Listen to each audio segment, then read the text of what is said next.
Well, thank you all for coming down to hear and to share this extraordinarily exciting news with us.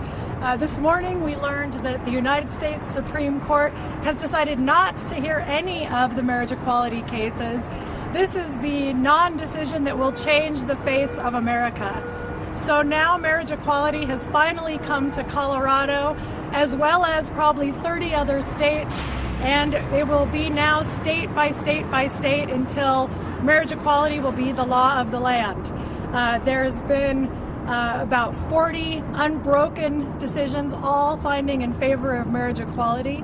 And so Colorado, along with state after state after state after state, will now treat all families with the same dignity, respect, and equality as they deserve. We are very, very excited today. This is great news for Colorado, great news for the entire country, and we will watch now as every single state has marriage equality. Mari? How do you expect this to change things here in Colorado? I mean, we're waiting the 10th Circuit, I guess, to dissolve their previous stay. I expect it will happen very, very quickly. There's now nothing that stands in the way of marriage equality in Colorado.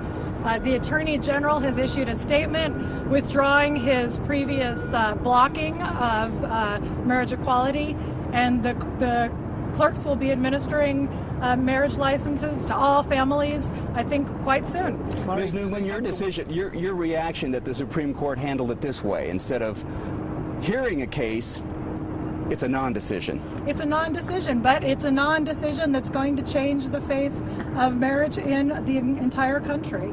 And in that way, it's really not very different than what the Supreme Court did in the interracial marriage cases back in the 1960s. In fact, it wasn't until there were already 34 states issuing marriage licenses to interracial couples that the Supreme Court finally in 1967 said that it was unconstitutional to prohibit marriage between interracial couples. Why do you think they did it that way? You know, we can never guess what the Supreme Court does and why they do it. But in this case, I think it is so clear, based on the 40-some different courts that have all found in favor of marriage equality, that the Supreme Court can't wait until a significant split in the circuits, because it's just not that controversial an issue from a legal perspective. Equality is equality, and everybody deserves to enjoy the same fundamental rights. Thank you. Do they have to wait? The clerks? That the clerk in Pueblo is, as of this minute, starting to issue his licenses. Fantastic! That's great news. And I wanted a follow-up to you, though.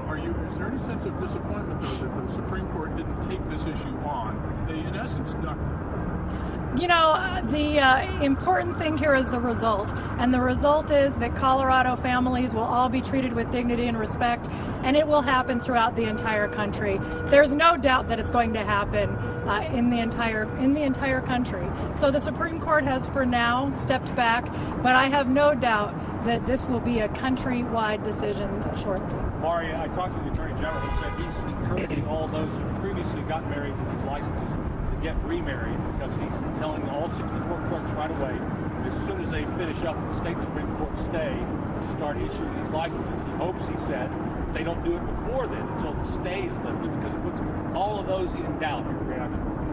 I think that this is a done deal. So any continuing discussion about this marriage isn't valid or that marriage isn't valid is sour grapes. And so it's just time to let go. All of the marriages should be valid. I certainly want every couple to take whatever steps are legally necessary to make sure that their marriages are valid. But I have a hard time imagining, based on the decision that's come down, or the indecision as the case may be, that there's going to be any real question about that. What happens if there are some clerks that are reluctant to issue marriage licenses to same-sex couples? It is not up to them. Marriage is a fundamental constitutional right. The 10th Circuit has said so, and the federal court in Colorado has said so. It's not up to bigoted clerks to decide that they want to break the law. It's just not up to them. So any couple should be able to go to any county clerk in Colorado and ask for a marriage license? That's right. Anywhere in Colorado, whether it's a liberal county, a conservative county, marriage equality is for every single couple in Colorado. The AG says he will order that. He says it's the law of the land. I'm That's ordering right. it effective as soon as the motions are done. Do any of you all want to speak to us here about this victory today? Sure. Mari Newman, MariNewman, and my law firm is Kilmer, Lane, and Newman. We'd love to hear from some of you all who are willing to speak.